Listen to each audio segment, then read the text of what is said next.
Good morning, everybody. I know it's been a long night for our detectives. It's been a long night for all of us.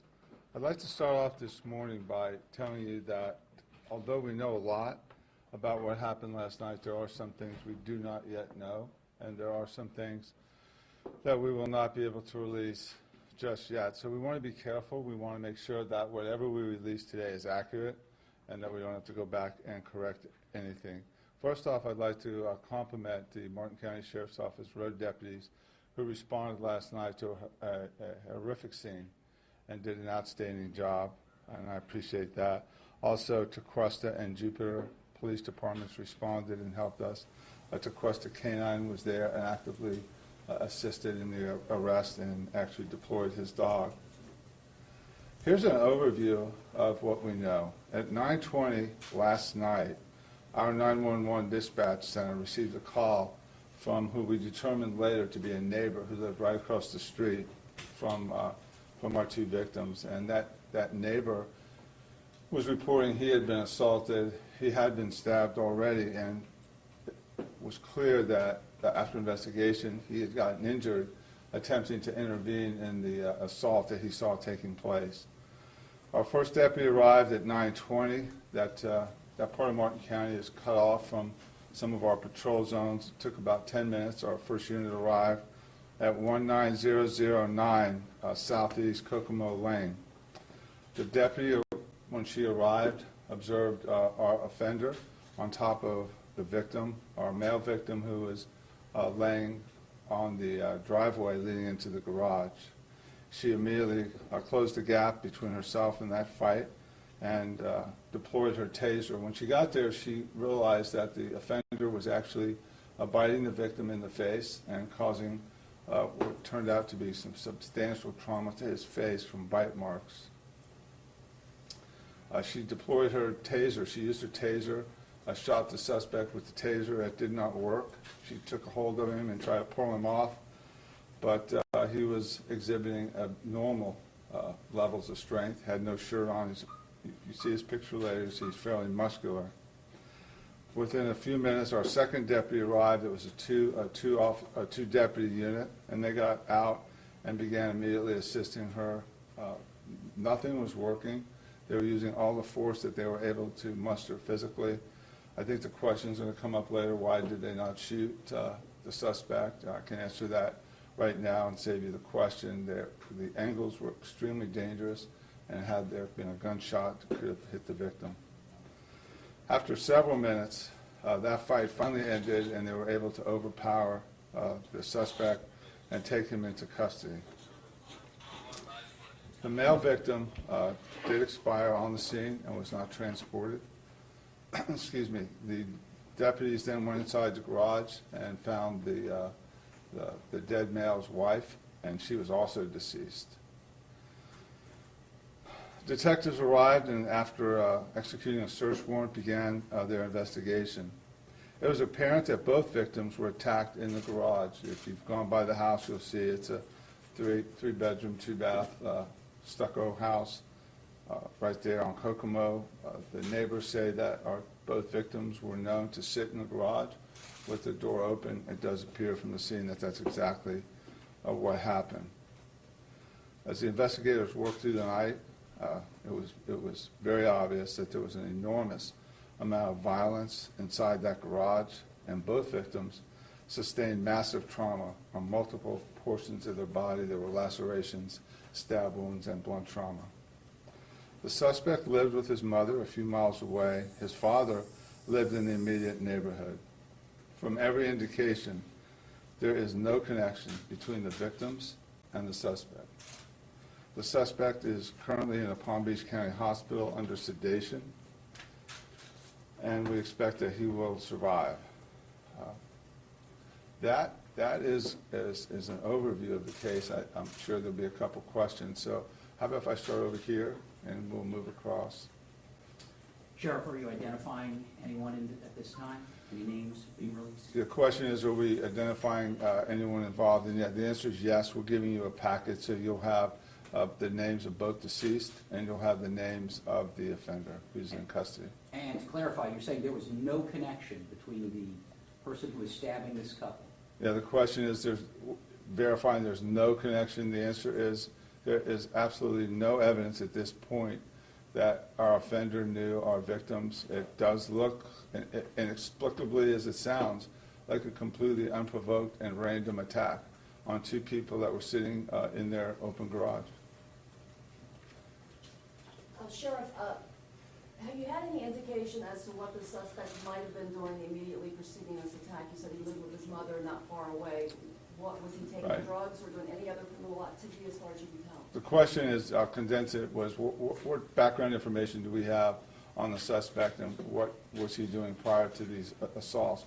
We know that sometime around 8:30, he was at the Duffy's, which is just walking distance to the south on Indiantown Road with both his mother and father. They say that it's sometime during that dinner, he became agitated over, I'm not exactly sure, I think the meal was slow in getting there, and actually walked away. And I know the question is going to be drugs, what kind of drugs. The original screening at the hospital, which they look for some of our more common drugs that cause overdoses, heroin, methamphetamines, cocaine, were not in his body. We will be doing sampling of his blood to see if there was flocka or bath salts. Both of those are known to cause what we call the excited deliriums. And he did have some indications that we might be working with that. He had taken off some of his clothes, but not all of his clothes. That being said, his core temperature was not elevated, so we normally see that in a flocka case. I'm going to stay away from speculation. We know that the offenders and the victims did not know each other. It looked like a completely random and unprovoked attack. It does indicate some kind of possible drug ingestion, but so far we haven't seen it in the blood work that's been done at the hospital. Talk about just the nature of the crime in general. We spoke with neighbors, the fact that you mentioned it's random. I mean, they're, needless to say, on edge. That sort of random crime is almost unheard of. Yeah, you're asking me to follow back up on my earlier comment that a random crime like that is unheard of. Yeah, I think I used the word already just now, perplexing. It's inexplicable. One of the first things we try to do at a crime scene is begin to understand the motive of the offender, because it's the motive of the offender that actually gets us going in the right direction. In this case, we can't establish a motive. There's just, I don't know. We just don't know what was going on in his mind, and he is sedated now, and so we're not getting any statements from him. Sure. Can you clarify, there has been drug tests done on the suspects, and which ones have come back negative? The question was for me to clarify the drug test. Yes, I don't have all the drugs that they tested for at the hospital, but I know they would have tested for cocaine, opioids, methamphetamines, marijuana. Several drugs lend themselves to rapid identification and blood work, and some take longer analysis. So at some point, we will have a full analysis and know exactly what was in his bloodstream. Sheriff, can you talk about the murder weapon for a second? We spoke to the surviving victim's father, who said his son was stabbed in the neck and the head. I mean, just brutally. How big of a blade are we talking about? Yeah, the question is, what I described the weapon. There were multiple weapons used inside that garage. Many of them was what we would describe as weapons of opportunity. They just happened to have been there. So there were so many injuries and such massive trauma that it will probably take the medical examiner some time to give us an exact description of what kind of trauma they had, leading us back to what we saw in the garage that might have been the weapon. There was a relatively large switchblade knife found in the garage. We do have information from friends of our offender that he was known to carry a switchblade. More likely than not, the switchblade that we found on the scene close to our male victim will be the switchblade that the offender was known to carry. Sure. That is not for sure, though. What other weapons? I'm going to go ahead. I'm going to move over to you, Jan. Do you have a follow-up? Yeah, real quick. I know you spoke earlier, late last night, about Ivy Stevens. Are you still looking for that woman? Is she okay? No, that was, the question was we were looking for Ivy Stevens last night. That was our victim's daughter. And we did not release that last night because we didn't have a next of kin notification. We didn't want the connection if she heard that we were looking for her and that her parents were dead and she had the name. So, yeah, she's fine. Had no part in this. Did she know the suspect? Oh, we have one question back Did there. you see this photo? We just wanted to confirm the picture of the victim. John, your question is, can we confirm that, if you want to hand that to me? Is this our victim? Take a look.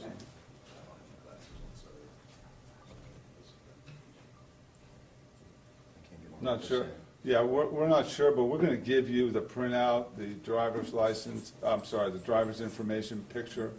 I think we do have a family picture, so we'll mail it down for you before you leave. You'll have pictures. Sheriff, Janet, you had a question? Yeah, Sheriff, you described the suspect was actually biting the face. You know, we've seen that before, the excited delirium with Flocka. What's your gut tell you on this case as far as Flocka being involved, and what, at the point of someone being dead, what's the point of biting their face? Did he give any explanation? Yeah, Janet's question is, what is our sense on Flocka, even though we don't have the blood work back? Then I think you were saying the indications, it does look to you, you're in this industry, that there was Flocka involved. What do I think?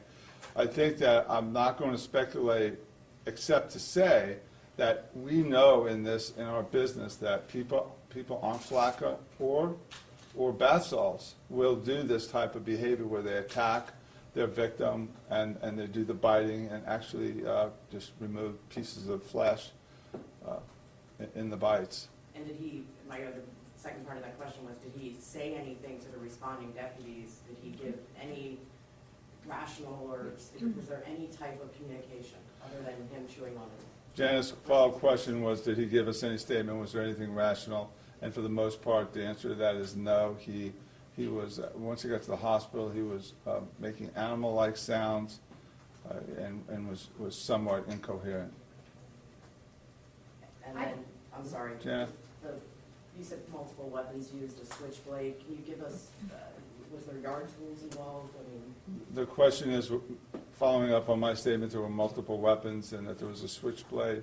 There were blunt objects of opportunity, sharp objects in the garage. It looked like several of them were probably used. I think until we get the autopsy results back and we completely analyze the objects for blood, you know, at this point, it does seem apparent that our male victim fought back. So it would be really hard for us to say at this point who was picking up what and hitting whom with objects. So we just have to wait on that one, wait for the autopsy. You said Ivy Stevens is the daughter of both victims, male and female? That's a stepmom. Stepmom. Yeah, your question, Ivy Stevens and her relationship to our victim. The deceased female is the stepmother, and the male should be the father. Father. Correct. And, yeah, and does she know the suspect? Last night, she did not recognize the pictures, said she did not know him. and she was reported missing? No. Janet's follow-up was she was reported missing. She wasn't reported missing, we just didn't have her. And, early on in a case like that, we were extremely interested in getting our hands on the third family member. So we were afraid something had happened to her. Of course, we were greatly relieved when we found her. She was not home, she was not in the area when this happened. And then Sheriff, they were at Duffy's, was he making animal-like noises there, did the parents say? Janet's question is, he was at Duffy's, was he making animal-like noises there, did the parents say?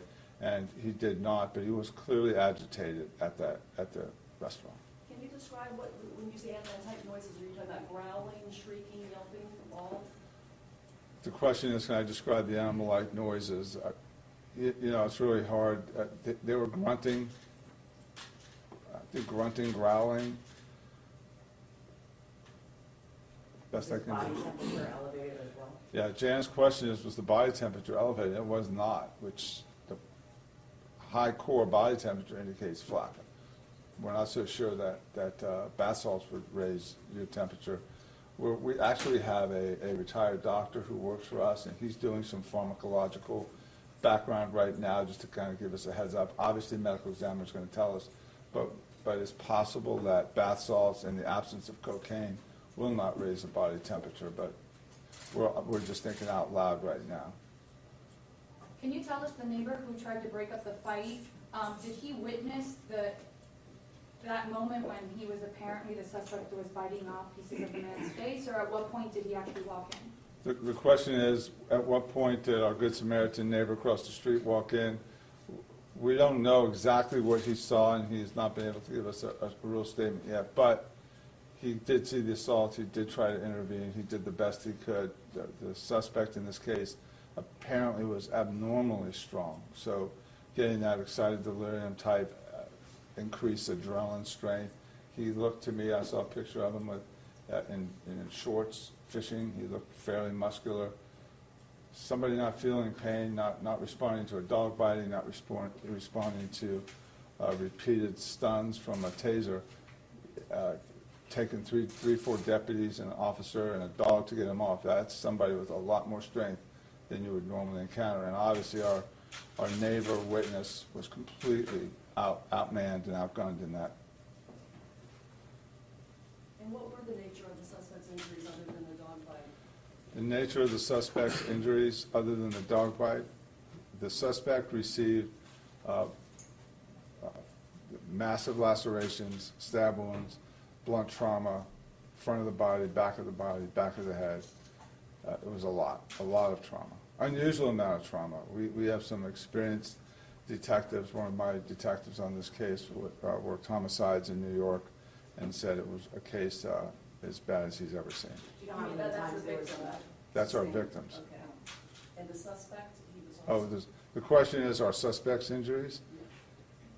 His injuries were consistent with fighting with several deputies. He'd been dog bit, hit, kicked, the tasers. He did not receive any massive trauma. Do you know how many times they were stabbed? Question on how many times they were stabbed, multiple times. We won't have numbers until the medical exam. The medical examiner's report will be pretty revealing. Sheriff, do we know if he has any kind of a criminal history past with drugs, the suspect we're talking Yeah, about? that's probably the most enigmatic fact in this whole thing. He does not have any past. He was a student at FSU and apparently getting good grades. A former or current student? Question, former or current student? No, he's enrolled now. He's enrolled right now? Yeah, he is.